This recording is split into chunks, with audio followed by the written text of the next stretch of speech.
voici lancés dans les 40 jours du carême, temps de conversion pour retrouver la ressemblance avec Jésus.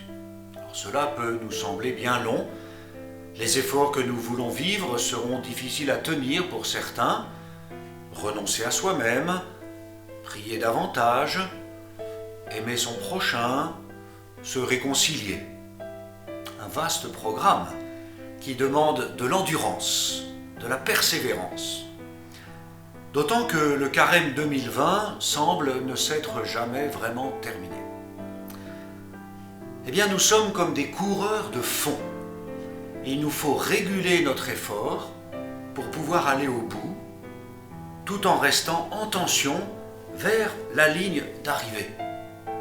Saint Paul nous partage son expérience en nous disant « Oubliant ce qui est en arrière et lancé vers l'avant, je cours vers le but en vue du prix auquel Dieu nous appelle là-haut, dans le Christ Jésus. » Et l'apôtre nous invite à faire comme lui. Les petits groupes de réflexion, les célébrations, l'accompagnement des catéchumènes, le sacrement de réconciliation, la participation aux campagnes de carême avec le CCFD, les œuvres pontificales missionnaires, l'aide à l'Église en détresse, les services rendus aussi nous aideront à progresser pour gagner la récompense, comme le dit encore Saint Paul. Nous espérons bien nous rassembler à peu près normalement pour la Semaine Sainte, mais rien n'est sûr. Nous espérons célébrer ensemble le mystère de notre délivrance, le salut en Jésus-Christ, dans la joie de la foi. L'épidémie en aura laissé beaucoup au bord du chemin. La confiance a été perdue par les uns et l'espérance par d'autres. La foi a été touchée, la vie communautaire aussi. L'annonce de l'Évangile se trouve fragilisée, tant pour les enfants que pour les adultes. Le bénévolat est un peu ralenti.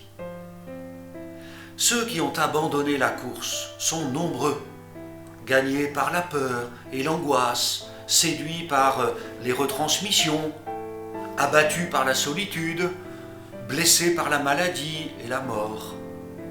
Et les contraintes sont devenues extrêmement pesantes pour tous.